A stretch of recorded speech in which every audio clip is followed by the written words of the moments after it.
Ah François, ça a démarré. Eh bien bonjour à vous toutes et à vous tous. Le dernier tweet avant le live. Merci d'être avec nous sur 01net TV. Et en ce vendredi, c'est le dernier live depuis le CES de Las Vegas. Vous le savez, depuis toute la semaine. Nous sommes ici entre 20h et 21h heure française, 11h, 12h à Las Vegas pour vous faire vivre le plus grand salon de l'électronique du monde. Jérôme, bonjour. Alors, salut François, bonjour à tous. Oui, le salon touche à sa fin, il fermera dimanche en réalité. Eh bien c'est la période, vous savez, où on commence à s'acclimater au décalage horaire, on commence à faire des nuits à peu près normales. Alors il y a Pierre derrière la réalisation qui fait non de la tête. Bon, lui, il n'arrive pas à faire des nuits normales. Mais écoutez, Las Vegas est toujours Las Vegas. Voilà, toujours une autre échelle. Tout est grand à Las Vegas. Sauf la Tour Eiffel qui est un petit peu plus petite que celle qu'on a à Paris. Mais autrement, les routes sont grandes, les burgers sont plus grands, les frites aussi sont plus grandes. Enfin, tout est plus grand. Tout est plus grand. Les émotions, tout ça. Et la French Tech aussi est grande. La French Tech est très très grande, bien sûr. Et pour cette dernière, donc, depuis le CES, on va vous proposer justement le meilleur de la French Tech. En tout cas, quelques-unes des startups qui ont marqué un peu ce CES année 2019. Absolument. Sur ce plateau vont se succéder, écoutez, je pense pas loin d'une quinzaine d'entrepreneurs, de jeunes entrepreneurs, de start-upers, pour nous présenter leurs innovations. Mais avant cela, si on vous faisait une dernière petite balade dans les allées du CES, bien sûr, faire découvrir notre marché, notre shopping, notre débrief quotidien. Tu commences ? Allez, on commence. On commence par un robot. Oui, pourquoi pas. C'est quand même. Et puis alors, c'est un robot qui sert à rien. C'est ça qui est cool. Exactement. Parce que en général, un robot coûte $3000 et il ne sert à rien. En général, les robots servent à quelque chose. En tout cas, c'est ce qu'on leur dit. C'est ce qu'on espère. Alors, sert à rien, c'est peut-être un petit peu rapide comme jugement, François. D'accord. C'est un petit robot de compagnie. Regarde ça comme il est mignon avec son petit air de pingouin. C'est un produit japonais, n'est-ce pas ? Ouais. Et il a été présenté au CES Unveiled. Alors, ce qui est étonnant, c'est que il a été conçu pour faire des hugs, des câlins, pour suivre du regard amoureusement son propriétaire. Il paraît qu'il peut, cela dit, s'attacher à certaines personnes, mais pas d'autres, en fonction du comportement qu'on a avec lui. Il faut donc être gentil avec lui, on peut le caresser, il a un doux pelage et il a même une peau qui émet un petit peu de chaleur, un petit peu comme un animal, voilà, pour susciter l'empathie et l'attachement émotionnel. Donc si tu es au bout du rouleau, que tu n'as pas d'amis, tu peux dépenser combien, tu m'as dit ? $3000. Ben voilà, $3000 pour avoir un ami. Voilà. C'est cool. Oui, mais attends, c'est économique. Tu l'emmènes jamais chez le vétérinaire, tu ne lui donnes pas à manger. C'est vrai. Il ne perd pas ses poils. Ah, mais formidable. Et puis, si t'en as marre, tu le mets à la poubelle. Mais on devrait éliminer les animaux, en fait. Mais je pense. Et garder ce petit robot. Pourtant, il y a plein de choses pour les chats. Quand on voit la vidéo, il sait pas trop où il va. Il va il tape un peu partout. Ouais, c'est un robot de compagnie. Il se promène dans la maison. À Las Vegas, pour peu qu'il ait bu une ou deux vodka, en plus. Donc après, il commence à être fatigué. Un autre robot, un autre robot. Allez. Alors excuse-moi, mais celui-ci sert à quelque chose. Je veux pas dénigrer un peu ton investigation, mais c'était un robot parce que je sais que tu es un grand nageur, Jérôme. Tu adores plonger à des profondeurs extrêmes, mais on ne peut pas vraiment avoir la preuve de tes plongées. Non. Eh bien voilà, on a trouvé ce qu'il faut. C'est une espèce de drone sous-marin qui va te suivre lorsque tu vas plonger. D'accord. C'est beau, hein ? Oui. C'est Navatix qui fait ça. J'avoue que j'aurais pas pensé à me filmer sous l'eau, mais bon. Mais alors non, c'est pas que pour te filmer toi. Tu peux filmer aussi toutes les beautés formidables que tu vois sous l'eau. Ouais, c'est plutôt pour ça. Imagine, tu pars, je sais pas moi, aux Maldives, à l'île Maurice, avec ce gros machin. Ne me demande pas le prix, je ne l'ai pas. Voilà. Mais à mon avis, ça doit coûter quand même son pesant de poisson. C'est vraiment un drone. C'est un drone que tu pilotes en fait. Bien sûr que tu pilotes. Alors, ce qui est incroyable, c'est qu'il se pilote sans fil. Et tu as un retour vidéo évidemment de ce que tu vois. D'accord. Alors évidemment il y a un câble aussi qui part. Ah oui, parce que c'est ce que j'allais te demander. Oui, parce que pas marcher sans fil sous l'eau et envoyer l'image. Parce qu'il va à 3000 mètres et qu'il ne peut plus le remonter, tu l'as perdu, c'est un peu embêtant. Donc il a malgré tout un câble et tu peux donc le piloter, avoir un retour vidéo. Ouais. Évidemment il filme en 4K, donc tu peux avoir des images formidables. Alors je pense pas que ce soit fait pour le touriste du dimanche qui de temps en temps fait du snorkeling, tu vois. Non, mais malgré tout, pour des gens dont c'est la passion, pour les amoureux de la plongée sous-marine. Pour la plongée sous-marine, c'est pas mal. Il y a plusieurs, et d'ailleurs c'est étonnant parce que ce n'est pas le seul, j'en ai repéré un autre au CES Unveiled. J'ai vu 2 robots à peu près similaires et j'en ai même vu un autre qui était très drôle. Alors Pierre n'a pas les images, mais je vais vous le commenter très rapidement. C'est une espèce de petite torpille qui te permet en fait en la tenant d'être propulsé. C'est pas très nouveau ça à mon mon ami. Alors oui, Moi mais qui suis un grand plongeur, je connais ça depuis des années. Mais celui-ci est ultra compact, Ouais, mais vraiment tout petit. d'accord. Et il a une puissance incroyable. Et visiblement, il avait une particularité par rapport à tous ceux qui existaient déjà. D'accord. Bon. Voilà. Un autre robot sur Terre, un troisième robot. Allez. Hein. Ça, c'est aussi un robot utile. Je vous ai beaucoup parlé de ma valise robot, n'est-ce pas? Oui. Voilà, connue dans le monde entier. Qui, La valise qui vous suit, mise au point par une start-up chinoise. Eh bien, il y a une autre start-up J'ai jamais chinoise. autant crié derrière une valise à Berlin, à l'IFA. Mais tu vas venir ou quoi? Non, non, c'est pas vrai. Ouais. Le concept de la valise qui vous suit a été décliné dans le bureau qui vous suit. Regardez ça, c'est un bureau. Enfin, un bureau, c'est peut-être un bien grand mot. C'est une sorte d'établi. Alors, au-dessus, on a un petit plan de travail. En dessous, on a un espace pour mettre des dossiers, de la marchandise diverse. Et le truc, eh bien, vous suit exactement comme la valise. Par exemple, tu es dans ton entreprise et au lieu de... Alors ça, c'est la valise, hein, voilà. Donc c'est sa copine la valise. Et quand la valise rencontre le robot, le bureau, qu'est-ce qu'il se raconte? Des histoires de robots. Je n'ose même pas imaginer ce qu'ils peuvent faire. Non, mais ça peut être utile. Bon, alors peut-être dans certaines entreprises, quand il y a des métiers où il faut tout le temps transporter des dossiers d'un bureau à l'autre, voilà, ou dans le domaine médical, les hôpitaux, etc. Et ça, c'est un robot de tondeuse à gazon, je crois. Ça n'a rien à voir. Non, ça nous intéresse pas. Robot tondeuse à gazon. On l'a déjà vu en plus. Bien sûr. Hein, Voilà. Bon, 3 robots, c'est pas mal pour C'est pas commencer. mal, c'est pas Alors, mal. c'est pas tout. Au CES de Las Vegas, il y a aussi, à condition de bien fouiller, des smartphones, François. Oui. Il n'y en a pas beaucoup parce que c'est pas le sujet principal. Non, vous savez que tous les constructeurs gardent leurs pépites pour le Mobile World Congress qui aura lieu toute fin février. 01net TV, bien sûr, on y sera avec Jérôme à Barcelone pour vous faire vivre ce grand salon dédié aux smartphones. Mais malgré tout, on a vu des trucs étonnants. C'est David Noguera surtout qui a déniché le fameux smartphone à double écran pliable de la marque Royol. Et vous savez qu'on en avait parlé il y a quelques mois. Royol a donc annoncé cela avant Samsung, Samsung prévoit également un produit de ce genre. Mais on découvre le produit Royol. On attend tous Samsung et son smartphone avec un écran pliable, mais ici au CES de Las Vegas, eh bien, sur le stand de Royol, on peut déjà accéder à quelque chose de similaire, c'est le FlexPay. On a déjà écrit là-dessus sur 01net.com, on vous a déjà aussi montré des écrans souples de ce constructeur chinois qu'on retrouve d'ailleurs ici avec ce chapeau qui intègre cet écran complètement courbé. Et ici, eh bien, c'est une tablette, à première vue, une tablette avec un écran 7,8 pouces, mais regardez, lorsque je le replie, eh bien, je me retrouve tout simplement avec un univers Android, avec ici, eh bien, 2 écrans. Cette partie-là du bureau, eh bien, je vais retrouver toutes mes icônes ici, dans lesquelles je peux naviguer. Et en plus, eh bien, comme vous pouvez le voir, c'est plutôt fluide. Donc ça, c'est plutôt une bonne chose, une bonne nouvelle, avec le raccourci vers d'autres applications. Et lorsque je le retourne, eh bien, le système va le détecter. Et il faut donc un certain temps d'avoir voilà, les menus dédiés qui s'affichent, quelques widgets pour notamment accéder aux fonctions de photo, puisqu'on a ici 2 capteurs avec donc la possibilité de se prendre en selfie, mais bien évidemment la possibilité de retourner l'objectif, et auquel cas, eh bien, il faut que je tourne donc le FlexPay pour avoir ensuite un retour d'image. On a dit... Voilà, plutôt sympa ce smartphone pliable. C'est ce qu'on était en train de se dire off. C'est peut-être pas hyper utile dans l'état actuel, mais ce qui est important, c'est le concept. C'est-à-dire qu'on va vers des systèmes de devices dépliables à géométrie variable. Et croyez-moi, au Mobile World Congress, on aura sans doute pas mal de smartphones pliables à vous montrer. Après, maintenant, il faut essayer de trouver l'usage de ce type de choses. Mais on aura l'occasion d'en reparler. Jérôme, on l'a dit, pas mal de startups françaises viendront tout au long de ce dernier live ici sur 01net TV, et on va commencer par du son et de la réalité virtuelle. Tout à fait. On commence par de la réalité virtuelle avec Benjamin Roland. Bonjour. Bonjour. Vous êtes CEO de Bigger Inside et vous présentez à Las Vegas un casque de réalité virtuelle avec des capteurs. Alors pas vraiment. Ah bon? Alors mes infos sont mauvaises. Qui m'a fait ces fiches là? Je sais pas. Qu'est-ce que tu me fais? Mais virez le stagiaire tout de Mais suite. virez-moi ce stagiaire.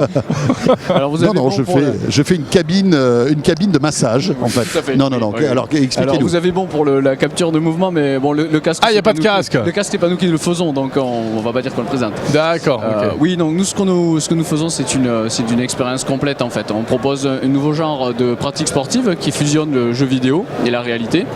On équipe les joueurs de capteurs de mouvement sur tout le corps, de casques de réalité virtuelle et un ordinateur dans le dos, un backpack. D'accord. Et ils peuvent se déplacer librement et naturellement dans des arènes de jeu comme des arènes de laser game par exemple, de quelques centaines de mètres carrés, en joueur contre joueur dans un Ouais, jeu c'est un compétitif. accessoire de jeu vidéo en fait. C'est toute une expérience pour le loisir hors domicile. On va dire. Alors on voit quelques images d'ailleurs là. On est en live. Ah, vous avez les anciennes images. Bah, écoutez, bon. oui. Bah, vous C'est- nous avez pas donné les nouvelles, donc c'est pour ça qu'on a les anciennes en fait. C'est un événement en fait, oui, où ça représente bien la chose. Vous voyez les joueurs évoluer dans une mini arène de jeu sur Ouais. le démonstrateur. Alors là, on voit D'accord. l'immersion, Ouais. mais on voit pas le produit. Le produit, moi, je l'ai vu. C'est Ouais. une sorte de pyjama. C'est ça Mais non, pas du tout, Jérôme, tu as tout faux aujourd'hui. Non, mais je sais. Non, je sais. Ça se met sur les vêtements, effectivement. Ça se met sur les vêtements. par-dessus, C'est assez moulant quand même. Par-dessus Voilà. les vêtements. Ça c'est moulant. Mais oui, mais il faut que ça soit. Non, mais collé ne au corps, rigole pas parce justement. qu'après tu vas l'essayer, tu vas voir. Au zut. Et c'est intéressant parce que c'est vrai que dans les espaces de jeux vidéo, aujourd'hui, on a juste des manettes. Au fait. mieux, j'ai essayé récemment un gilet qui procure quelques sensations. Un retour haptique. Oui, mais là, il n'y a pas de retour haptique. hein. Pas encore. D'accord. C'est Ça des choses viendra sur lesquelles on va travailler. On va voir si on développe ou si Ouais. on achète. Et alors, votre objectif c'est quoi? C'est de créer des salles d'amusement comme ça avec ce type d'innovation? Complètement, oui, tout à fait. D'accord. Alors on va en créer une première en propre sur Montpellier pour pouvoir vraiment éprouver Tester un voilà, peu grandeur nature le. salle pilote, voilà. D'accord. Et ensuite, l'idée, c'est de proposer une licence commerciale aux personnes qui souhaiteraient introduire ce produit-là, ajouter cette expérience-là à leur activité. Ce qui est intéressant, vous allez vous m'arrêter si je me trompe, mais c'est que le motion capture, c'est ancien, mais pendant des années, c'était quelque chose de très très lourd. Il fallait des installations vraiment importantes, imposantes, coûteuses, avec des boules partout, avec des caméras, etc. Et là, vous allégez le système en fait. Tout à fait. Alors, il y a effectivement la motion capture basée sur les caméras, celle qu'on a l'habitude de voir dans les making-of de films. Ouais. Nous, on n'utilise pas de caméra du tout, c'est totalement autonome. Et il y a 14 capteurs quand même sur le corps du joueur. Alors, c'est quoi? C'est des accéléromètres? Tout à fait, c'est un peu le même état d'esprit, oui. D'accord. Sur les centrales inertielles. Et donc, on ne va pas dépendre de capteurs externes. D'où la- En revanche, il vous faut du soft, il vous faut des jeux, il vous Complètement. faut tout un environnement logiciel. Tout à fait. Et c'est vous qui le faites aussi? Alors on développe le software qui fait l'acquisition de la capture de mouvement Ouais. et on fait aussi le jeu, donc tout le gameplay. Et pour la partie graphique, on a fait un partenariat avec une école de Montpellier qui s'appelle Objectif 3D, où là les étudiants pendant 4 mois on fait l'univers graphique de notre premier niveau, on va dire, si on peut appeler ça niveau.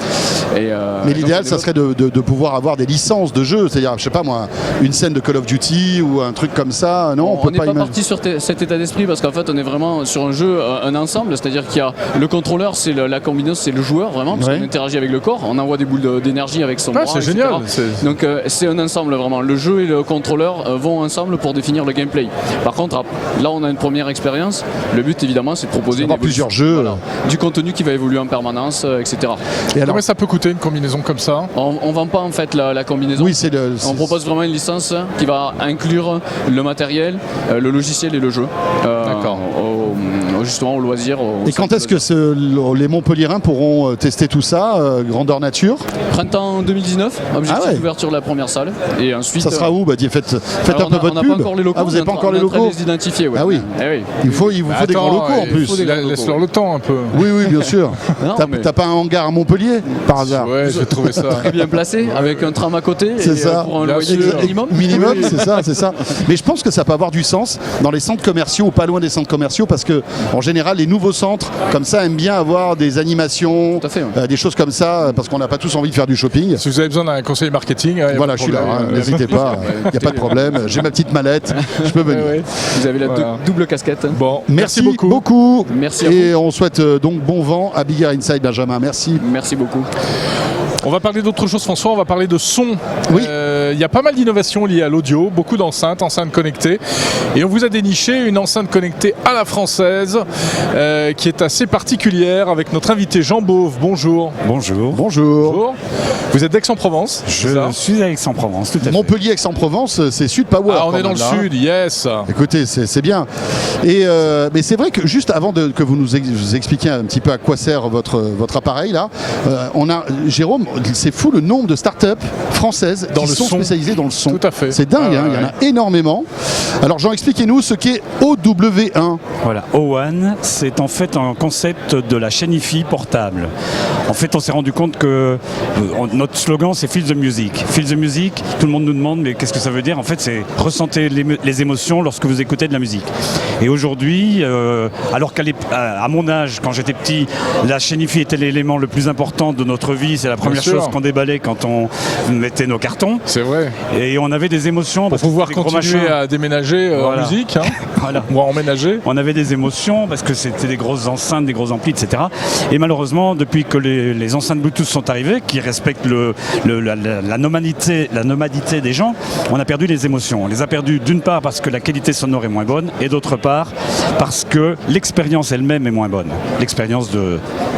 Alors, je ne sais pas pourquoi Pierre... Ah oui, voilà, on n'avait pas les bonnes images. On n'avait pas les bonnes images, là. Ah bah... Ah, c'était les pictos qui expliquaient, d'accord, parce que je voyais des tableaux de loin, je me suis dit, voilà, il est en train de regarder une émission d'art sur Arte et il nous a balancé le contenu vidéo. Non, mais c'était pas du tout ça. Mais comment peut-on, parce que vous parlez de Hi-Fi et souvent dans vos discours, vous revenez sur la qualité du son. Sincèrement, est-ce qu'on peut avoir un son Hi-Fi avec un tel appareil? Ah ben écoutez, moi je ne suis pas bien placé pour le dire, mais les essais que nous avons fait aussi bien dans des salons de Hi-Fi à Paris que sur des bancs publics à Avignon par exemple, ou dans des environnements comme celui-ci, tous nous ont montré que le public était sensible et qu'effectivement il y avait une qualité. Vous êtes un professionnel du son depuis de longues années. Oui, c'est ça. J'ai eu à la fois un magasin de Hi-Fi et j'ai travaillé pour un importateur de produits audio. Oui, donc on peut dire que c'est un peu votre métier. Donc, voilà. On peut dire que c'est mon métier. À 12 ans déjà, je fabriquais mes systèmes Hi-Fi. Ouais. D'accord. Ouais. Et donc, c'est parti du constat aussi que vous vous êtes rendu compte que toutes ces enceintes qui étaient dans le commerce ne respectaient pas, n'avaient pas une qualité de son qui était assez bonne pour vous, c'est ça? Alors, c'est parti du constat quand j'avais le magasin que la Hi-Fi traditionnelle ne répondait plus aux attentes du public. Les grosses enceintes avec une seule position dans la pièce qui permet de garantir la qualité d'écoute. Donc, comme je le disais tout à l'heure, on est dans la mobilité aujourd'hui. Et donc, moi, je me suis dit, il faut faire une enceinte qui répond aux usages actuels, mais dont la qualité ne soit pas médiocre. D'accord. Alors, est-ce que la forme, justement, est liée à la qualité que sonore dont vous parlez? Non, la forme a été inspirée de notre designer. Juste pour le plaisir. Voilà, quand notre designer a écouté le produit, Mais c'est très sympa parce qu'on peut l'attraper assez naturellement par le milieu, là. Au moins, on sait comment la prendre. Alors, il n'y a pas que la qualité, il y a des fonctions vraiment de connectivité sur cette enceinte. C'est un produit qui est complètement autonome. Vous pourriez ne jamais utiliser votre smartphone pour la piloter. En fait, elle est... Bon, là, ce n'est pas activé sur cette enceinte de démo, mais on a une possibilité de pilotage par caresse, volume plus, volume moins, playlist précédente, playlist suivante, pause. Et également, on peut mettre des beacons Bluetooth dans différentes pièces de la maison, et auquel cas, on rythme son parcours dans la maison par une playlist en fonction du temps, de l'heure, du jour et de l'endroit. C'est-à-dire que par exemple, je me balade dans la maison, je mets ça dans la salle de bain, et dans la salle de bain, j'ai l'habitude d'écouter France Info ou RMC, parce que c'est une très bonne radio aussi, RMC. Et donc, on va rentrer dans la salle de bain. Oui. Automatiquement, avec le beacon, il va détecter que dans la salle de bain, j'écoute la radio. C'est ça. En fait, il va mettre la radio, enfin le flux que vous souhaitez écouter. Ça ne nous empêchera pas de changer après avec l'appareil, bien sûr. Hein. Parfait. Vous en êtes où dans le développement de ce produit, Jean? Alors on est, je dirais qu'en fin de prototypage, c'est toujours un prototype que vous voyez ici, et on démarre l'industrialisation. Notre objectif, c'est que le produit soit commercialisé d'ici la fin de l'année. C'est possible ou pas? Parce que là, vous rentrez dans le dur maintenant. Alors c'est possible. Sans argent, ce n'est pas possible. Les ennuis vont commencer maintenant. Le produit a été pensé de manière très simple. Donc je ne pense pas qu'on va... Enfin, après, on n'est jamais à l'abri d'un ennui, mais je ne crois pas qu'il y aura d'obstacles insurmontables. Mais par contre, on a besoin d'argent. Ça, c'est un fait. Donc là, vous cherchez de l'argent, c'est ça? On cherche de l'argent, on est venu pour ça. Combien il faut pour développer une enceinte comme ça et l'industrialiser? Alors, pour la développer, c'est le passé. Ça fait. Voilà. Mais pour l'industrialiser, je dirais qu'il nous faut encore, entre le moule de production, la fiabilisation de l'électronique et du software, il faut encore à peu près 200 000 €. À ça, il faut rajouter les brevets, il faut rajouter la production et le marketing. Donc en gros, on cherche 1 million d'euros. Elle joue là, 1 million. Oui, elle joue. C'est ça. Oui, il ça nous veut faut un dire million. que si vous trouvez pas cette somme-là, ce produit n'existera jamais. Ah, si on ne trouve pas d'argent, le produit n'existera jamais. Ouais. Bon alors voilà. Et pourquoi vous faites pas un petit Indiegogo, quelque chose comme ça? Alors en fait, on y réfléchit. Le fait est qu'on est sur un retail price qui sera de l'ordre de 1 000 €. Ah oui, et c'est pas que donné. donc pour un Indiegogo, on a quand même un peu la crainte que ça ne soit un peu trop élevé, même avec un prix remisé. 1 000 €, oui d'accord. Il faudra trouver le public quand même. Il faudra Mais- vraiment faire la différence en termes de... Comme je vous l'ai indiqué, on a fait un salon de l'hi-fi avec le tout premier prototype qui était une boîte en bois, D'accord. toute moche, qu'on avait cachée.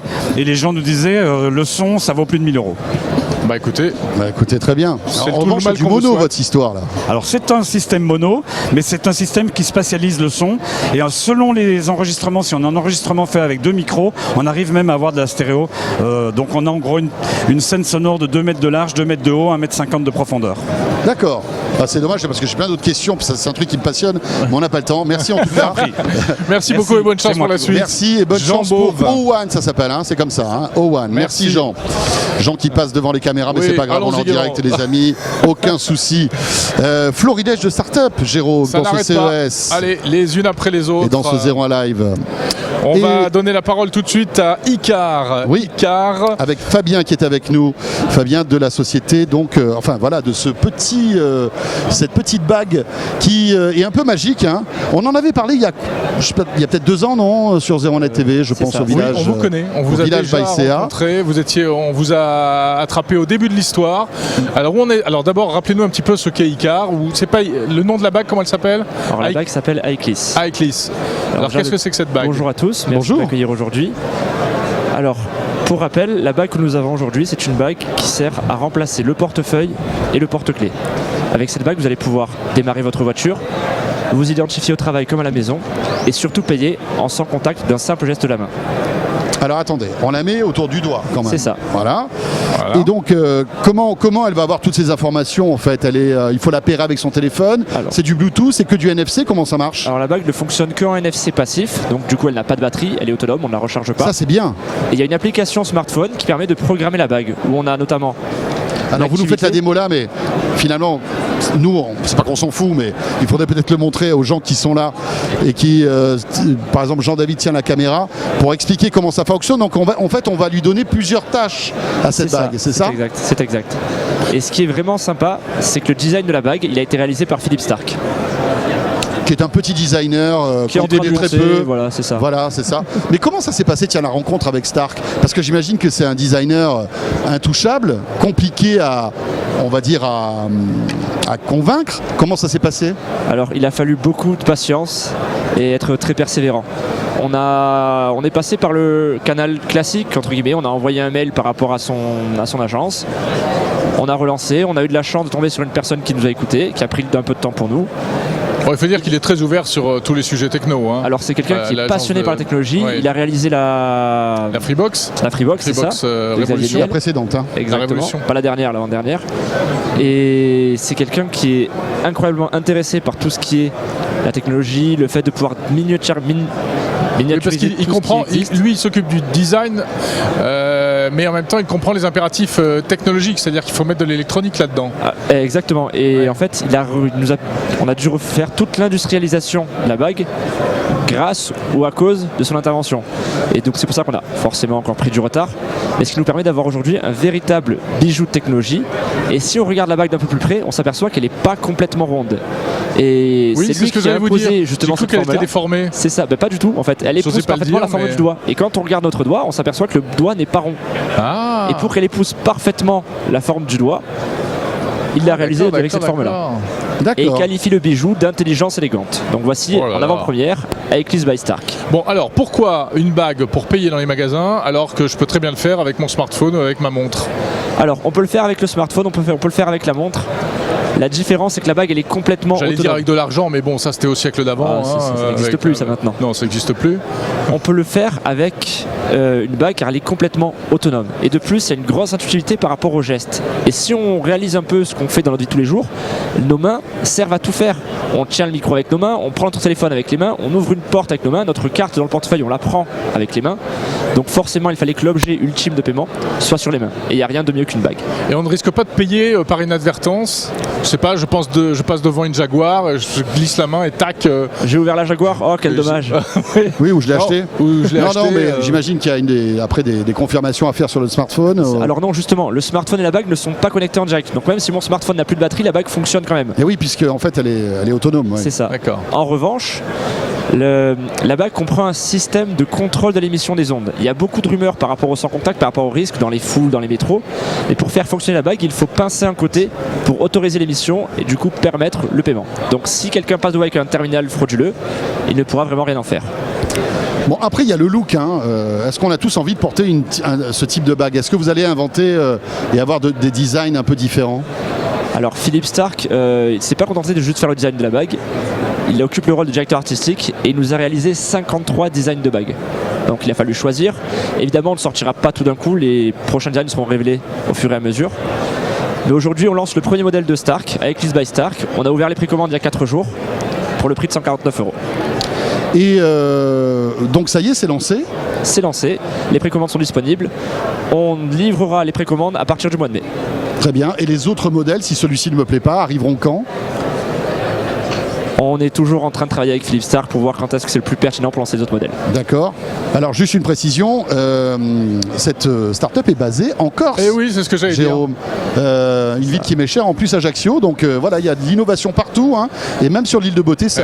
C'est bien. là, comme tu dis, c'est la série Montpellier, Aix-en-Provence, Ajaccio. Et bien voilà.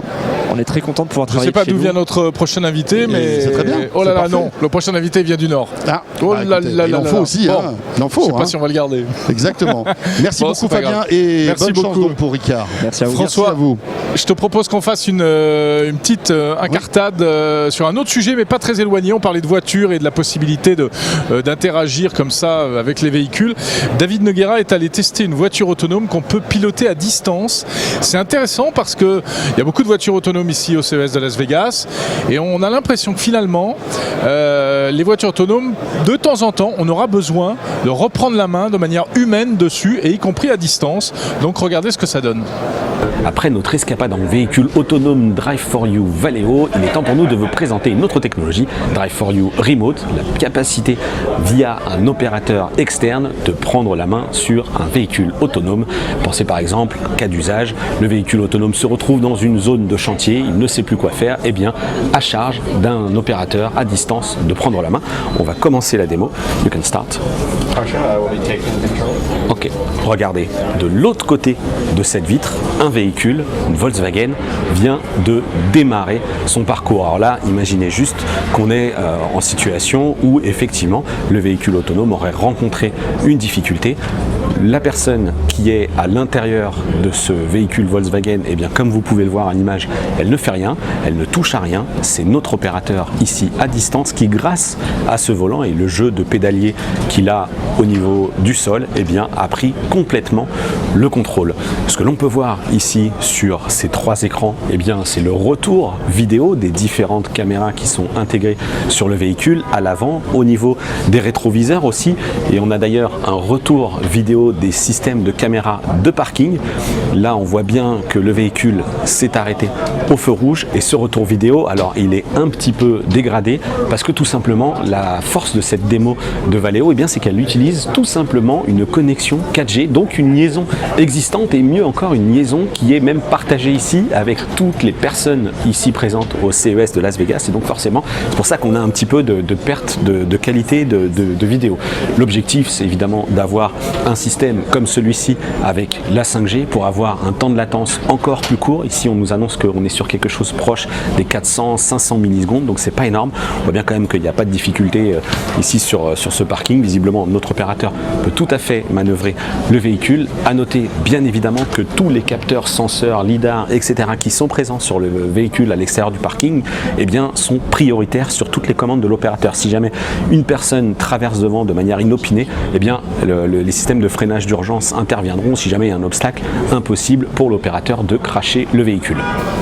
On ne le répétera jamais assez, c'est vrai que la voiture autonome est partout dans ce CES, avec énormément d'applications comme ça, étonnantes, et on remercie David Noguera. Nous allons passer de la voiture autonome à la maison connectée, qui est un sujet également qui nous tient à cœur, avec notre invité Alexandre Ballet. Bonjour. Bonjour. De la start-up Havre. Havre qui propose une serrure connectée un peu particulière, je crois. Tout à fait. Alors nous, on développe une serrure connectée qui va avoir la particularité d'utiliser une technologie qui se diffère donc des autres serrures connectées qui existent aujourd'hui, qui va être la lumière. Donc on va en fait, via une application, on va moduler le flash du téléphone pour transmettre un code à usage unique, donc qui va changer à chaque utilisation, mais qui va toujours identifier un utilisateur.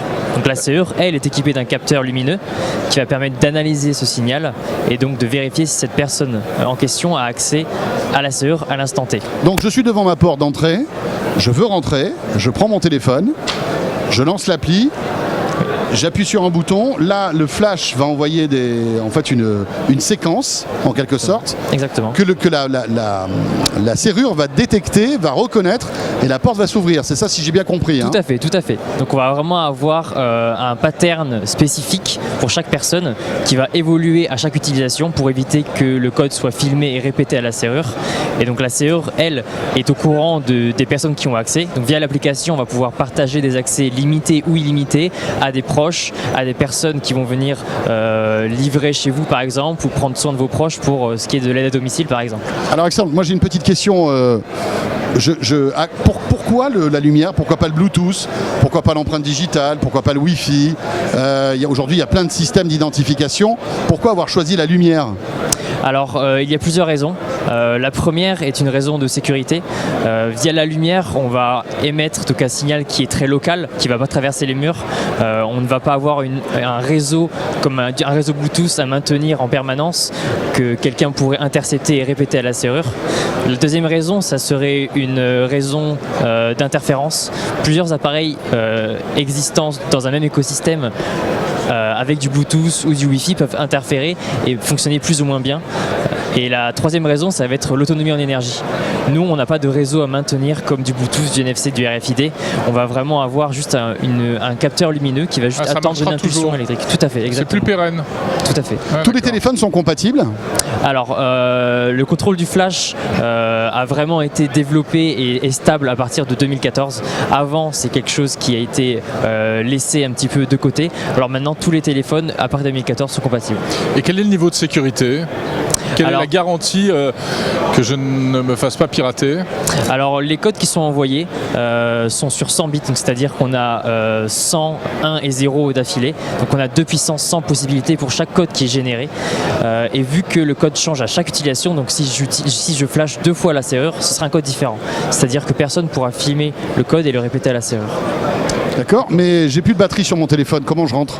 Alors le système est hybride, c'est-à-dire qu'on est toujours sur un cylindre classique qui a été modifié pour accueillir un capteur, mais on a toujours une clé physique qui peut être utilisée sur le cylindre et donc rentrer. Mais alors moi, pour avoir testé une serrure connectée, ce qui est embêtant, c'est toujours sortir le téléphone, on a les mains prises parce que, enfin voilà, oui. c'est pas super forcément Finalement, il faudrait pratique. mieux une bague, comme oui, on a vu tout à l'heure. Vous voyez, il faut prendre le téléphone, lancer l'appli, appuyer sur le bouton, machin. Enfin, je veux dire, est-ce que finalement toutes ces actions que je dois faire sont pertinentes pour ouvrir une porte de maison? Alors ça va dépendre de vos cas d'usage. Si vous avez l'habitude d'être chargé, d'avoir l'habitude de rentrer facilement chez vous, forcément, ce n'est pas des technologies qu'il faut adopter. Nous, on va vraiment apporter vraiment l'aspect sécuritaire, donc vraiment via la lumière. Si vous utilisez des technologies comme le Bluetooth qui vous permettent de rentrer avec le téléphone dans la poche, c'est quelque chose qui peut être très pratique, mais dont il faut être conscient que n'importe qui vole votre téléphone peut entrer chez vous juste avec le téléphone dans la poche. Et voilà, c'est ça. Ouais.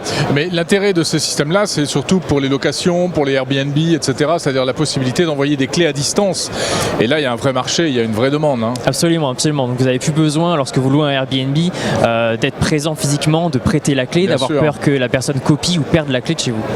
Ouais. Très bien, Alexandre, merci beaucoup. Vous en êtes où là dans la conception et l'industrialisation de cette serrure? Alors nous sommes actuellement en phase de test, donc en fin de phase de test avec des clients, donc particulièrement des professionnels comme des bureaux, des espaces de coworking, et partout on va avoir une logistique de clés et on prévoit une commercialisation en automne. Parfait. Ça coûterait combien? Alors ça coûtera aux alentours de 400 €. 400 €, d'accord. C'est dans pas les- donné, hein, ces serrures connectées, hein, mais enfin voilà, c'est toujours entre 300 et 400 €. Merci beaucoup Alexandre. Merci à vous. Merci beaucoup. Jérôme, un robot médical maintenant. Oui, on parlait de robots en début d'émission. Eh bien, nous revenons au robot avec un robot de fabrication française Qui s'appelle Charlie. qui s'appelle Charlie. Et Nicolas Homer est là pour nous en parler. Bonjour. Bonjour, bonjour Jérôme. Docteur Nicolas Homer. Tout à fait. Bonjour François. Alors expliquez-nous un peu qui est Charlie.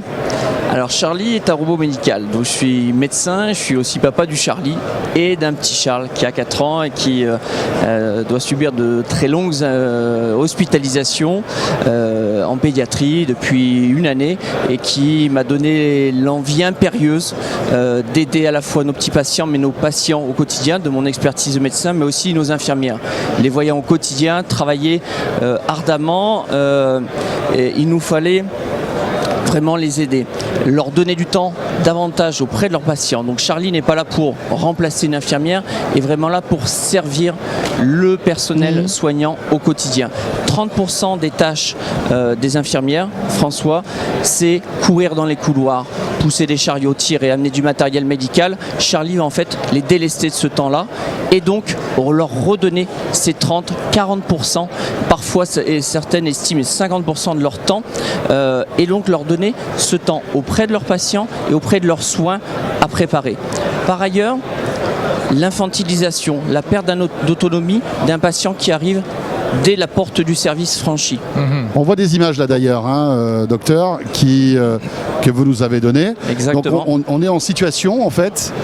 Est-ce que vous pouvez nous dire quelles sont les tâches que peut faire ce robot? Tout à fait. C'est un robot donc qui fait 1m60, un On le grand voit là, écran il est, digital, voilà, il est- exactement, qui se déplace très librement. C'est un robot autonome à la discrétion de l'infirmière. C'est-à-dire que l'infirmière peut lui donner une tâche en disant voilà, Charlie, tu vas chambre 32, il y va directement auprès du patient, comme vous le voyez, et qui vient donner la main à ce moment-là au patient. En l'occurrence là, une patiente qui sort d'un bloc chirurgical. Il vient donner la main, mais il n'a pas de main. Tout à fait. C'est une image? C'est une image. une image. Ah d'accord. Donc je me suis dit peut-être qu'elle allait Oui, avoir non, une mais- main, qu'elle allait sortir du truc Peut-être là. ça viendra, je nous fais la ne même sommes pas là en réflexion, termes de oui. Ça développement. peut faire peur Tout hein, à quand fait. même aussi, attention. Alors, Mais donc c'est effectivement, et c'est un à ce moment-là, Oui. il vient donner la main pour refaire l'image au patient et le patient peut commencer un certain nombre d'actions qui peuvent être de s'examiner, d'apprendre en fait à prendre la tension, à pouvoir mettre Donc même il a un toute une souffle série de capteurs sur lui. Alors voilà, il y a ce qu'on appelle des objets connectés médicaux, qu'on appelle des dispositifs médicaux Oui. connectés, D'accord. dans un environnement bien sûr sécurisé, et qui vient aussi digitaliser l'ensemble des documents administratifs d'un hôpital, qui sont extrêmement nombreux. Qui peut être le livret d'accueil, qui peut être la commande des menus. Un patient a envie de savoir s'il veut déjeuner, dîner, commander, qui peut aussi faire une signature électronique sur un consentement éclairé que son médecin, que son chirurgien le lui aura donné. Énormément d'informations sur sa pathologie, sur les effets indésirables. Est-ce que j'ai mal? Est-ce que la clinique s'occupe bien de moi? Parce que tous les environnements hospitaliers ont D'accord. un audit à rendre. Donc il n'est pas là pour soigner, hein, mais il est là Absolument pour pas. accompagner en fait et soulager, comme vous le disiez, le personnel médical, Un patient les qui infirmières. comprend sa pathologie, qui est acteur de ses soins, est un patient qui est moins anxieux et qui est plus autonome. Un patient hospitalisé pour une maladie, c'est aussi un patient qui rentre chez lui avec cette maladie et qui a besoin de continuer à faire son lien avec son médecin traitant, ses infirmières. Donc c'est un robot de téléprésence, hein, de conversation à distance, mais ce n'est pas un robot qui agit, qui permet lui-même de prendre sa tension, qui transporte des équipements, des appareillages. C'est pas ça l'objet. Hein. Alors, un petit peu, parce qu'il transporte, aujourd'hui nous avons 4 dispositifs médicaux connectés qui sont une balance, un tensiomètre, un oxymètre de pouls qui permet de prendre en fait son taux d'oxygène et un stéthoscope connecté. La nuit, les infirmières sont encore plus isolées dans les services. En EHPAD par exemple, sur les maisons médicales, donc les maisons de retraite. Pardon, mais comment est-ce qu'il ouvre la porte, votre robot? Alors, ça, on a un système qui est en train de se mettre en place. La porte de la chambre, Voilà, c'est un problème. ou certaines, parce que ça, on vient s'adapter en fait à chaque établissement. On a des serrures connectées sur certains établissements. Ouais. On a des portes plutôt anciennes où on a un système de push à ce moment-là pour que le robot puisse faire son dernier mètre effectivement, Eh oui. accompagné. Donc ça, c'est une technicité individualisée à l'établissement. Très bien. Juste une dernière question, Oui. il est déjà en service, développé. Nous avons donc une précommande sur 4 établissements qui sont des maisons de retraite. Une maison de retraite et notamment un service d'Alzheimer.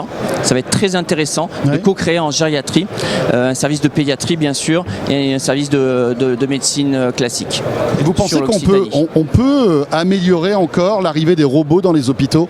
Est-ce qu'on peut imaginer que dans 10-15 ans, il y en ait encore plus pour justement soulager le personnel médical à des tâches pertinentes? Est-ce que ce sera accepté par les patients Et surtout oui, aussi. Parce qu'il y a un peu de Aujourd'hui, déshumanisation malgré tout. les études montrent que plus de 80% des patients le souhaitent. Plus de 70% des infirmières le souhaitent parce qu'elles ont compris. Et donc il y a cette envie, ce besoin de donner de l'ergonomie, de diminuer les tâches difficiles du personnel et d'amener en fait cette robotisation. Pourquoi? Parce que demain c'est le smart hôpital. La lingerie, les cuisines, l'hôpital souvent est le premier employeur de chaque ville, c'est une mini-ville. Vous parliez tout à l'heure de smart city, demain c'est le smart hôpital, c'est de rendre de l'autonomie aux hôpitaux et garder vraiment l'humanité et les humains auprès des patients. Docteur, merci beaucoup. Merci beaucoup. Avec Merci, grand on vous plaisir souhaite et plein, merci plein de réussites. de nous avoir invité votre Avec présence, Charlie. avec Charlie au CES de Las Vegas, ici avec le pavillon Occitanie. Merci beaucoup. à vous. Fin de CES. C'est très gentil. Alors vous restez là, on va tout de suite enchaîner peut-être avec une autre innovation. Tout à fait. Et Highlights, alors là on quitte le domaine médical pour s'intéresser à celui des motards et des casques de réalité augmentée. Bonjour Romain. Salut François. Romain qui représente donc la société Highlights. On s'était déjà reçu il y a quelques mois de cela aussi dans le village Baïséa. Vous nous aviez Exactement. présenté ce service, donc maintenant vous êtes là et ça a avancé. Est-ce que vous pouvez nous présenter Highlights? Oui, en quelques mots, nous, en fait, aujourd'hui, le constat est simple. Le téléphone au volant et à la conduite, c'est l'ennemi public numéro 1. Et donc, Certes. on est parti d'un constat qui était assez simple, c'est que c'est compliqué à utiliser, c'est dangereux. Donc, on a commencé par les motards. On a développé en fait un affichage qui va se mettre dans le casque de moto, comme le précisait François, et qui va afficher le GPS, la vitesse dans votre champ de vision. Et fort de ce constat, aujourd'hui, ça fait un produit qui est sur le marché depuis 1 an et demi. On en a vendu plusieurs milliers d'exemplaires. Et on a des gens qui nous ont dit, mais vous n'avez pas un produit voiture? Et donc voilà, aujourd'hui on sort un produit voiture qui représente une petite tablette en fait et qui va afficher les informations de navigation sur votre pare-brise, donc en projection. Donc ça nous permet vraiment de ramener l'information du téléphone Alors portable attendez, ah oui, dans d'accord. votre champ de vision. C'est-à-dire que ça, c'est un appareil qui se pose à plat, Sur le tableau, tableau de de bord. bord, et ça fait un affichage tête haute. Exactement, c'est ce qu'on appelle un affichage tête haute, un HUD en anglais. Ah ouais, très bonne idée ça. Très bien. Bon, ça fait un appareil de plus à brancher dans la voiture. Et ça se branche sur quoi? Sur l'allume-cigare? Alors ça se branche sur l'allume-cigare. Aujourd'hui, il faut savoir que c'est des options qui valent très très cher dans les BMW, dans les véhicules haut de gamme. Donc nous, on veut démocratiser cet affichage parce que c'est l'interface de demain. Et à ça, on a ajouté aussi un système de C'est pas contrôle gênant en gestuel. ville Non, aujourd'hui, on se base vraiment sur l'expertise du produit moto, qui est quand même un milieu très contraignant, piloter une moto. Ouais. Donc on a exporté tout ce savoir-faire ergonomique à la voiture. Aujourd'hui, on a un temps d'adaptation qui est inférieur à 3 minutes au produit.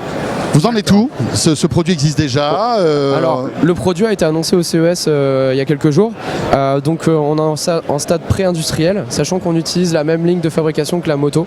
Aujourd'hui, on est capable de délivrer le produit sous 2 mois. Donc, on sera en lancement officiel le 5 février. Et alors, la version motard, elle fonctionne? Elle fonctionne très bien. Elle est sur le marché depuis à peu près 1 an et demi. Les motards roulent avec tous les jours. Et donc ça roule, votre business fonctionne, tout va bien? Tous les indicateurs sont au vert? Tous les indicateurs sont au vert. On a clôturé une levée de fonds avec la BPI et Brega Capital il y a quelques mois de ça. Donc on est en pleine phase d'expansion. Très bien, parfait. Écoutez, merci et on souhaite plein de bonnes choses donc à cette innovation. Les motards, ça existe déjà et bientôt dans les véhicules. Très sympa. Merci. Mais vous avez de la concurrence chinoise là-dessus, hein? On verra ce que ça donne. Ouais. Ah bah Très oui, bien. mais là, Good luck. là tu te lances dans l'arène, hein, Jérôme. Ah bah oui, là, bien il faut sûr. avoir le meilleur produit pour convaincre. Hein. Mais Tout c'est à clair, fait. on n'a pas évoqué, tu as raison, cette particularité, c'est que la plupart des innovations qu'on a là... je dis ça parce que c'est drôle, parce que j'avais vu ce type d'innovation au CES de Shanghai. Oui, il y a 2 ou 3 ans, oui. Il y a 2 ans, je crois. Donc effectivement, c'est quelque chose qui est en train d'arriver. Ils ont repris l'idée à la française, c'est très bien. Parfait. On revient au son, Jérôme. On revient au son. Tout à l'heure, on découvrait cette enceinte aixoise hi-fi avec une forme un peu étrange. Voilà. Eh bien, regardez ce qu'on vous a déniché en cette période, on va dire un petit peu agitée parfois chez nous en France. Vous savez qu'il y a des pavés qui volent. Oui, c'est vrai. Eh bien, là, on vous a déniché un pavé français, un pavé parisien. Oui, qui est musical en plus. Mais celui-là, on va pas le jeter. Non, il est pacifique. C'est un pavé d'amour, c'est un pavé pacifique. Bonjour. Bonjour Pierre-Axel Isérable.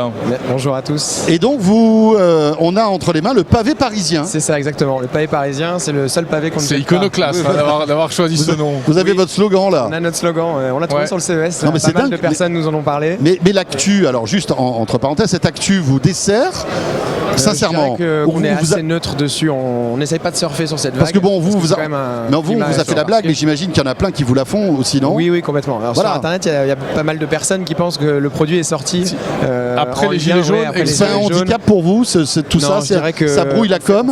Non, on fait profil bas là-dessus. Mais attendez, vous aviez choisi votre nom avant? Oui, bien sûr. Le produit, en gros, existe depuis novembre 2017. Et donc, on a choisi le nom en novembre 2017. D'accord. On a lancé une campagne de financement participatif en mai 2018. Et donc là, ça tombait pile avec les 50 ans de mai 68. Donc voilà, il y avait un petit côté, pour le coup, drôle. Oui, et puis malheureusement, l'actu, vous a rattrapé un peu. Voilà. Je dirais pas que ça dessert le produit en tant que tel, mais ça met l'accent, par contre, sur cette oui, c'est amusant. Voilà. Alors, il a une forme de pavé et surtout, il est lourd comme un pavé. Exactement. Parce que c'est une enceinte en béton. Voilà, c'est ça. On utilise les propriétés en fait mécaniques du béton pour améliorer la qualité du son, parce que plus en fait un matériau est résistant, plus le haut-parleur peut fonctionner dans un régime qui lui est favorable. Donc il y a vraiment l'idée des enceintes en béton, c'est une idée qui remonte aux années 50. Donc aujourd'hui, voilà, le travail sur les matériaux résistants type acier, béton, verre, c'est un travail dans le milieu de l'audio qui se fait beaucoup. Oui, ça existe déjà des enceintes en béton, mais des grosses, pas des enceintes connectées portables comme ça. Voilà, ça c'est le premier modèle nomade. Ouais. Bon, c'est pas forcément l'enceinte qu'on emportera en voyage du coup. Non, alors ça dépend du type de voyage, ça dépend des véhicules que vous utilisez. Mettre un pavé en béton dans sa valise, c'est vraiment... Si vous partez pique-niquer et que vous le mettez dans le panier du vélo, c'est très facilement transportable. D'accord. Donc ça améliore la qualité sonore en principe. Ça améliore la qualité sonore, exactement. Et il y a un autre aspect, c'est en fait la réparabilité, la recyclabilité du produit. Donc là, le pavé parisien, on l'a éco-conçu depuis l'origine du projet, en travaillant sur sa capacité en fait à être réparable. Donc on a juste 4 vis standards à démonter, et là on accède à l'électronique qui est à l'intérieur. On va pouvoir venir remplacer la batterie, remplacer la carte électronique, les connecteurs. Et notre idée, c'était vraiment de travailler en fait sur la durabilité du produit, en se disant on peut construire des business models où on va travailler en fait sur une relation client de long cours, en essayant de produire un objet qualitatif qui va du coup coûter un peu plus cher à l'achat, mais par contre qui va avoir une durée de vie beaucoup plus longue, et voire même à terme pouvoir gagner en valeur dans le temps, parce que comme on va pouvoir faire évoluer le produit dans le temps, donc il est démontable, et nous on va pouvoir éditer des nouvelles cartes électroniques dans le temps. Si dans 5 ans il y a une nouvelle techno de rupture qui arrive, oui, il y a un super Bluetooth qui arrive ou un truc révolutionnaire, eh bien on va pouvoir faire évoluer le produit et envoyer les cartes électroniques à nos clients en leur disant voilà, si vous voulez, vous pouvez faire évoluer le produit, et du coup le pavé acheté il y a 5 ans reprendre la valeur, quoi. Ce qui est amusant, c'est qu'on peut en appairer plusieurs simultanément, hein. J'ai vu sur votre stand, il y en a une dizaine. C'est vraiment je dirais une sorte de brique qui se module. C'est complètement le principe du pavé, quoi. Exactement. Et donc l'idée, c'est de pouvoir jumeler, parce que soit on faisait un objet extrêmement gros, très lourd, et du coup on perdait complètement ce concept de nomade, et on avait beaucoup plus de puissance, beaucoup plus d'ampleur au niveau du son, soit on avait l'option de faire un système modulaire. Et donc on a choisi plutôt la modularité, et donc le Bluetooth arrivait à maturité sur les questions d'interconnexion. Là aujourd'hui, sur le pavé tel qu'il est, donc il y a une entrée mini jack, une sortie mini jack, donc on les interconnecte ensemble en mini jack. Donc sur le stand de la démo, c'est du mini jack. Mais par contre, le hardware embarqué permet déjà en fait de faire de l'interconnexion et de faire la stéréo en Bluetooth. Faire la stéréo en Bluetooth. Et donc on peut appairer jusqu'à une centaine d'enceintes ensemble. En fait, il y a une enceinte qui devient maître, qui envoie un signal du coup aux autres, comme une sorte de flux Wi-Fi, et les autres streament ce flux, se raccrochent dessus. Dites-moi tout, c'est compliqué de fabriquer une enceinte comme ça? Alors c'est compliqué. En plus, nous on a. Qu'est-ce qui est compliqué? La partie audio, la partie électronique, l'intégration des deux? Je dirais que chaque étape a son lot de complexité. On est parti en se disant bon le couler du béton c'est très simple, donc on va pouvoir facilement faire une boîte. En fait, couler du béton, oui c'est simple, il faut malaxer de la matière et faire un mélange d'eau et de ciment avec des granulats. Oui. Mais par contre, je lui demande si c'est facile de fabriquer une enceinte, il me répond comme un maçon. C'est oui, alors faire un mur c'est pas évident, il faut faire une guéchée. En fait, on se rend compte, voilà, c'est la précision. Non, moi je parlais de l'électronique et de l'audio. L'électronique, je dirais que chaque étape a son lot de complexité. Calibrer une enceinte, ça prend du temps, c'est des itérations. C'est vraiment un travail itératif. Fabriquer une pièce en béton précise, c'est des itérations. Il faut garder la précision et garantir la qualité, c'est avoir de la précision sur toutes les étapes de la fabrication. C'est complexe. Et donc l'autre niveau de complexité qu'on a choisi, l'autre défi qu'on a choisi de relever, c'est la fabrication locale. L'enceinte est entièrement fabriquée localement. Localement, c'est-à-dire donc elle est assemblée à Paris. Et les pièces viennent de différentes villes de France. Bordeaux pour l'électronique, Strasbourg pour la pièce en acier, région parisienne pour d'autres pièces, etc. Et on n'a pas parlé du prix, il me semble. C'est 349 € l'enceinte. 349 €. Et c'est d'ores et déjà disponible? C'est disponible sur notre site web. Par contre, les livraisons, c'est à partir de fin janvier, mi-février. Donc là, on a tous les éléments, tous les composants pour les 1000 premières enceintes. L'assemblage commence à notre retour du CES. On est arrivé avec les 14 premières enceintes. J'aime beaucoup ce design, ça fait un peu industriel là, sur une étagère, t'en mets 2, 3, c'est très sympa. En tout cas, c'est très original. Merci beaucoup. Merci Pierre, Axel. Vous pouvez rester là 2 secondes. Il a fini, il s'en va. Vous pouvez rester là 2 secondes. Désolé. Parce qu'on va s'intéresser maintenant à l'actu de ce CES. On n'a pas parlé beaucoup de PC, de gaming. Non, c'est vrai. Eh bien, on va en parler. Et on va en parler maintenant parce que parmi toutes les nouveautés qui ont été présentées, il y a celle-ci que Adrien Branco nous commande tout de suite. Ouais, mais il faut dire d'abord que c'est un ordi de gaming transformable qui s'appelle l'Asus Mothership.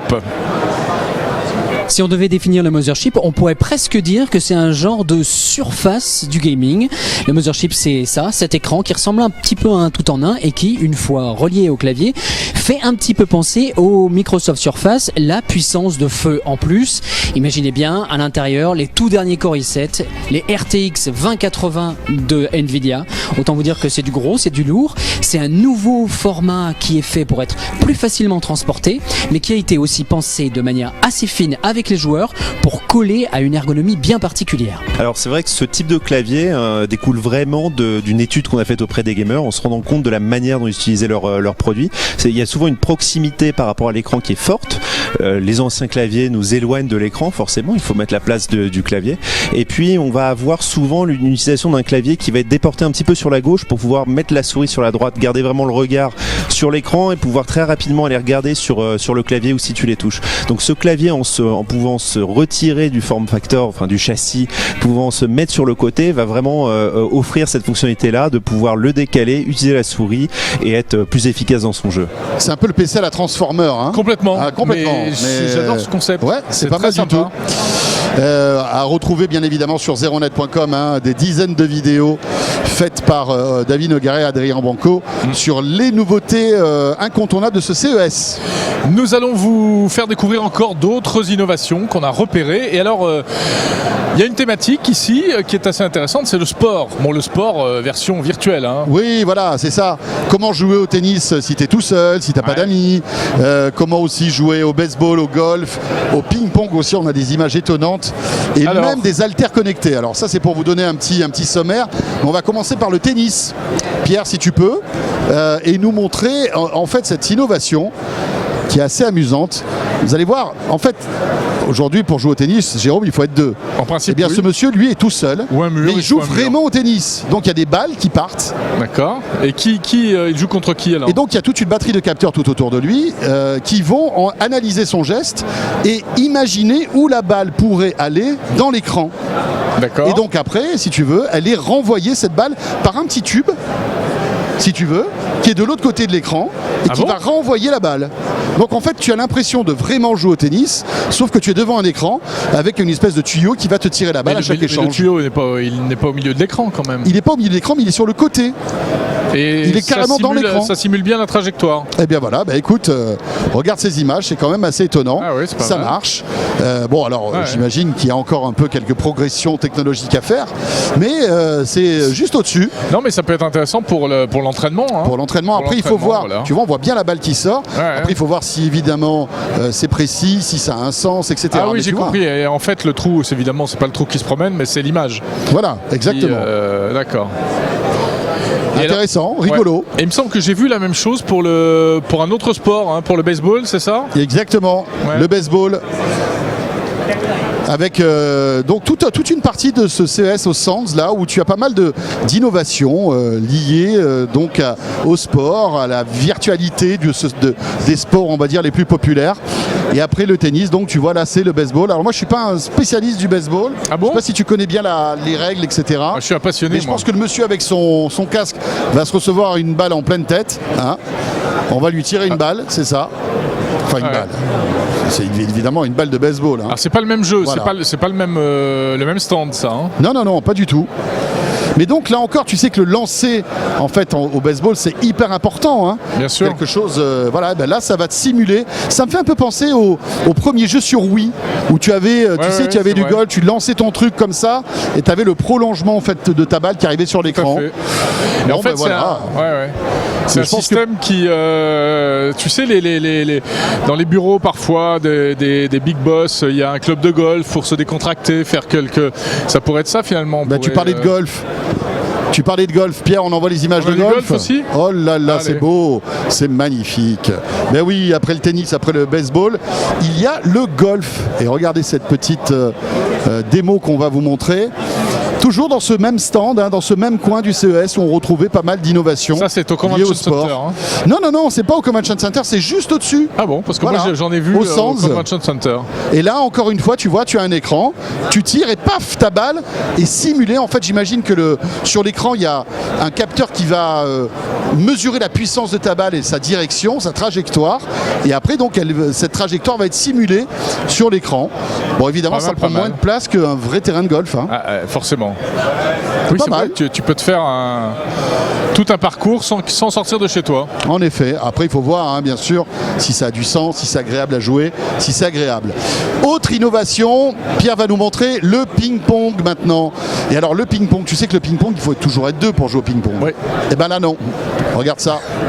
Enfin, il faut un petit robot qui est de l'autre côté. Oui, j'ai vu ça, c'est assez génial. Parce ça, moi, je trouve ça bluffant. Alors bon, de temps en temps, il n'est pas très bon. Hein. Mais quand même, tu joues contre un robot. Ouais, exactement. C'est-à-dire que c'est le robot qui actionne la raquette rouge, détection du mouvement de la balle, anticipation de la trajectoire. Exactement. Et puis voilà, il renvoie la balle. En revanche, il joue comme Jérôme Colombin, le robot. Il joue pas très bien. Oui, les lendemains de fête. Voilà, c'est ça. Quand tu es au bout du rouleau. Quand je suis au bout du rouleau. Non, je joue mieux que ça. Non, mais alors évidemment, c'est, on va dire, les prémices de ce truc-là. Mais j'imagine qu'en améliorant les capteurs, etc., peut-être que demain, ils seront aussi bons que les meilleurs champions de ping-pong. Hein. Je trouve ça un peu énorme de présenter un robot qui joue au ping-pong et qui joue mal. C'est pour le rendre plus humain? Peut-être. Non, mais c'est pour montrer peut-être aussi les avancées. Peut-être que l'année prochaine, il sera meilleur. Ouais, c'est pour montrer le principe. Et on termine avec là une innovation qu'on a vue au CES Unveil. Ce sont des haltères connectés. Ah. Alors Jérôme, je sais que la musculation pour toi c'est quelque chose de très important. C'est une seconde nature, tout à fait. Seconde nature. Hein. Tu as deux passions. L'aquariophilie et la musculation. Et l'haltérophilie. Tout à fait. Et donc tu vois, donc ça ce sont des enceintes. On le voit pas bien, mais l'idée c'est qu'avec des enceintes, non des haltères, François. Voilà, pardon, mais ça fait enceinte aussi. C'est ça qui est intéressant. Ça fait enceinte. Ça fait enceinte. Et oui. Et donc tu vas les soulever. Il est fou. Et ça va évidemment soulever ton. En fait, quand tu vas les soulever, tu vas pouvoir savoir combien de fois tu les as soulevés. Tu sais qu'il y a toujours des cycles. Quand tu soulèves des enceintes, il faut les soulever 10 fois, 15 fois, etc. Des haltères. Des haltères. Pourquoi je dis des enceintes à chaque fois? Je deviens fou. fou. Il devient fou. Le jet lag me rend malade. Il te reste 2 minutes de CES, il faut que tu tiennes, François. Voilà. Et donc tu soulèves tes haltères et tu sais qu'après tu as des temps de pause entre chaque exercice. Oui, et bien en fait l'haltère te le dira aussi. Oui, c'est un monitoring de l'haltère, quoi. C'est ça. Et tu choisis ton poids aussi. Alors ça, je me demande comment ils font pour choisir leur poids. Regarde, il y a plusieurs. C'est le nombre d'anneaux à l'intérieur. Ah voilà. Tu vois. Non, c'est. Et exactement. C'est pas mal du tout. Ouais, c'est pas mal, hein. Et puis en plus, bien évidemment, tout ça est connecté à ton smartphone, ce qui fait qu'après, tu as le résumé de ta petite séance de musculation. Formidable. Peut-être bientôt dans les salles de fitness. Ouais. Et on l'a vu en avant-première au CES de Las Vegas. Et vous pourrez dire que vous l'avez vu sur 01net TV. Voilà. Et promis, dès qu'on peut, on teste. Et on filme. Ça va pas être triste. Bon. Ouais. Eh bien, bah, écoutez, voilà, voilà, ça fait 1 heure pile que nous sommes en direct sur 01nettv.com. Merci beaucoup de nous avoir suivis pendant ces 4 jours. Des replays qui vous attendent bien évidemment sur YouTube, sur Dailymotion et sur 01nettv.com si vous avez raté quelques-uns de nos épisodes. On remercie évidemment Jean-David Duhart, Pierre Thiolin, Noémie à Paris qui a supervisé la réalisation de ces 4 lives. Et on vous souhaite bien évidemment une très très belle soirée sur 01net TV. On sera de retour sur Paris la semaine prochaine. Et on vous dit rendez-vous au CES 2020 à suivre comme tous les grands événements high-tech sur 01net TV. Voilà, et pour terminer, on peut vous dire que cette année 2019 qui commence va être incroyable en termes de tech avec ça va commencer là dans quelques semaines en février avec l'annonce du Galaxy S10. Ce sera à San Francisco, 01net TV y sera. On vous fait vivre tout ça, le Mobile World Congress qui arrivera et puis d'autres surprises bien évidemment. Etc. Voilà, portez-vous bien et à très vite. À très bientôt.